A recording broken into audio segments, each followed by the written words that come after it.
The butterflies. Once upon a time there were two beautiful butterflies.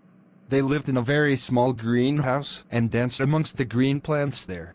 They smiled at the delicate little ferns and sang to the big leaf trees, with all the little climbing plants, twisting and turning themselves around and around. They loved the little star flowers that peeped from within the leaves. The little butterflies were happy.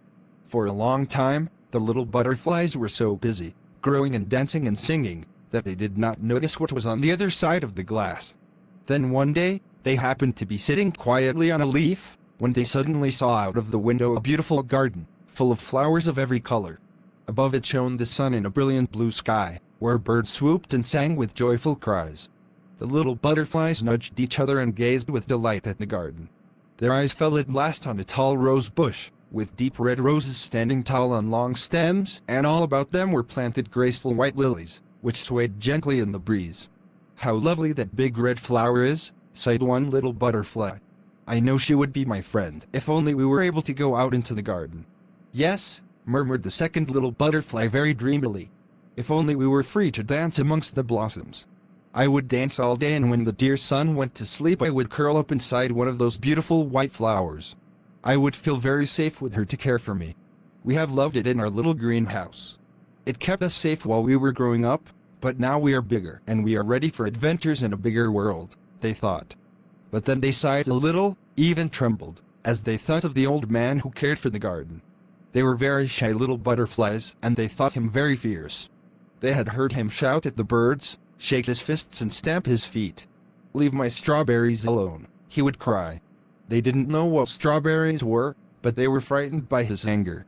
So whenever he opened the door and came into the glass house, they stayed very quietly under a leaf and watched until he was gone. But it meant they could never go into the garden. They were too frightened of what might happen. The two little butterflies thought about the beautiful garden they wanted to visit so much, and then about the fierce old man, and they cried and cried and cried.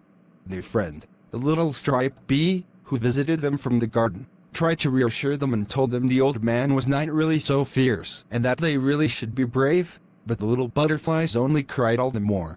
They were so busy crying that they did not notice the old man come up to the glass house and open the door. They did not see the old man come up to the place where they were sitting. Suddenly they heard him ask, ever so gently, "What is the matter, my little butterflies?" They felt very small and frightened. In fact, they were so busy being frightened that they did not see his loving look or hear the gentleness in his voice. However, they looked at each other and thought alike to themselves, as they often did because they were such very good friends, that perhaps they should take the bee's advice and be brave, if they ever wanted to go into the beautiful garden. So one little butterfly took a deep breath, stood up very tall and answered the old man, "We were born in your glass house, and we have been very happy here, but now that we are bigger, we want to go out into the garden. Please." The second little butterfly nodded her head very vigorously. They both still felt rather scared, but they looked the old man in the eye, very politely of course, and even managed to feel just a little pleased with themselves for saying what they wanted to say. Then, to their surprise, the old man smiled and said, "Of course you want to go out into the garden. Every butterfly should be free to have a garden to dance and sing in, with birds and bees and flowers for company. I'll leave the door open for you to go out and in." And so he did. Then he walked slowly back out into the garden and went on hoeing the weeds. The little butterflies were so surprised at what had happened that for a while they just sat on their leaf. Then, still just a little unsure, they moved closer to the door and finally fluttered nervously into the garden. There they smelled the sweet scents of the flowers. The young plants and the little bees, busy in the flowers, called out to them, good day, welcome to our garden."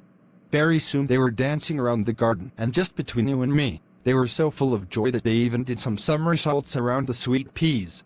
At first the little butterflies used to go back into the glass house at night. Eventually, just as the one had foreseen, she made a special friend of the rose, and one night she even snuggled in amongst the velvety petals until she was completely surrounded by redness and softness and went to sleep.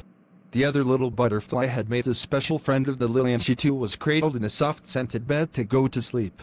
And there amongst the plants in the greenhouse and the flowers in the garden, the two little butterflies lived with much happiness, and are still living now, for all I know.